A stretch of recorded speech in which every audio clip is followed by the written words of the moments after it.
बाळा, खूप गोंधळला आहेस तू. म्हणूनच तुझी अवस्था पाहली नाही आणि तुझ्याशी बोलायला आलो.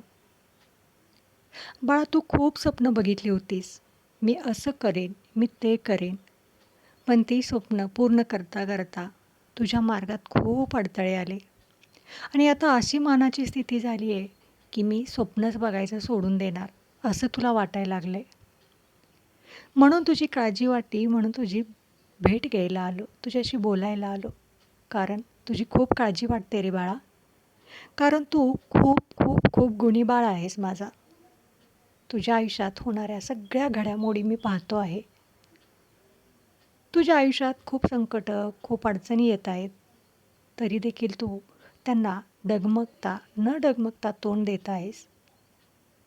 पण आता तू थकला आहेस. स्वप्न बघायचीच सोडून दिली आहेस. असं करू नको. बाळा, प्रत्येकाच्या आयुष्यात असा एक ना एक दिवस येतो.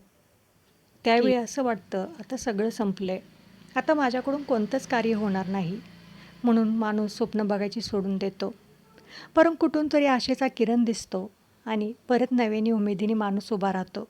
तशीच अवस्था तुझी झाली आहे. जसा रात्रीनंतर उजेड आणि उजेडानंतर रात्र येते, त्याच प्रकारे तुझ्या आयुष्याची आज अवस्था झाली आहे. मी सांगतोय म्हणून असं नाही. जेव्हा तुझ्या मनाला पटेल, मी आता पूर्णपणे सगळ्या परिस्थितीला तोंड देण्यासाठी तयार आहे आणि ज्या काही अडचणी येतील, जे काही अडथळे येतील माझ्या मार्गात, ते पूर्ण करण्यासाठी, त्यांना तोंड देण्यासाठी तयार आहे.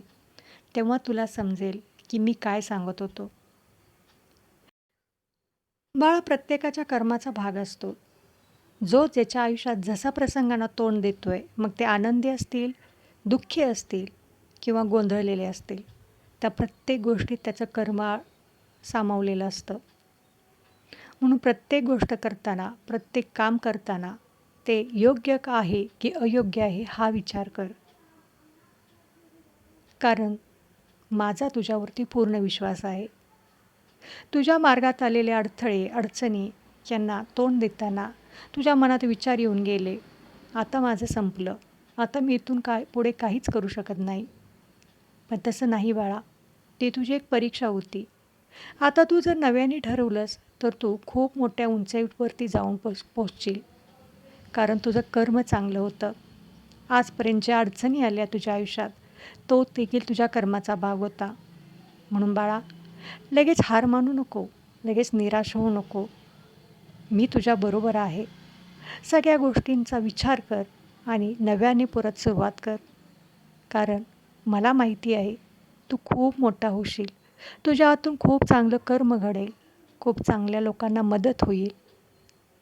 कारण मी माझ्या लेकरांना ओळखतो. बाळा, प्रत्येक संकट, प्रत्येक अडचण माणसाच्या आयुष्यात एक धडा घेऊन येते. त्यातून माणसाने अनुभव घ्यायचा असतो. त्यातून माणसाने शिकवण घ्यायची असते आणि पुढे जायचं असतं.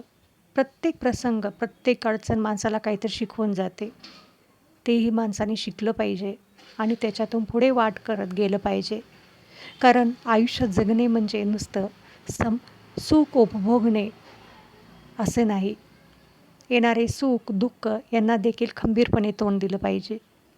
आणि ज्याच्यात हिंमत असते, ज्याचा माझ्यावरती विश्वास असतो, तो अशा परिस्थितींना सामोरे जातो. बाळा, तुला वाटेल मी तुला आता तुझ्या भक्तीवरती बोलत आहे. तू माझी भक्ती करतोस हे मला माहीत आहे. परंतु तुझा स्वतःवरचा विश्वास आता हळूहळू कमी व्हायला लागला आहे. असं करू नको. स्वतःवरती विश्वास ठेव. माझ्यावरती विश्वास ठेव. मग बघ, तुझ्या आयुष्यात खूप खूप खूप चांगले दिवस येतील. आयुष्याने तुझी एक परीक्षाच घेतली आहे असे समज. तू आता त्याच्यात उत्तीर्ण झाला आहेस आणि आता तुझा निकाल लागला आहे. म्हणून पुढच्या गोष्टींना तोंड देण्यासाठी आता सज्ज हो. स्वतःवरती विश्वास ठेवून योग्य काय, अयोग्य काय हे जाणून पुढची वाटचाल चालू कर. माझा आशीर्वाद सदैव तुझ्या पाठीशी आहे. आणि हो, जे लोक तुझ्या मार्गात येतील, जे लोक तुझ्या मार्गात अडचणी निर्माण करतील, त्यांच्याकडे लक्ष न देता स्वतःवरती विश्वास ठेवून वाटचाल करायला सुरुवात कर. बाळा, व्हिडिओ तुला जर आवडला असेल, तुझ्या काळजाला भिडला असेल, तर कमेंटमध्ये श्री स्वामी समर्थ लिहायला विसरू नको आणि सबस्क्राईब करायला देखील विसरू नको.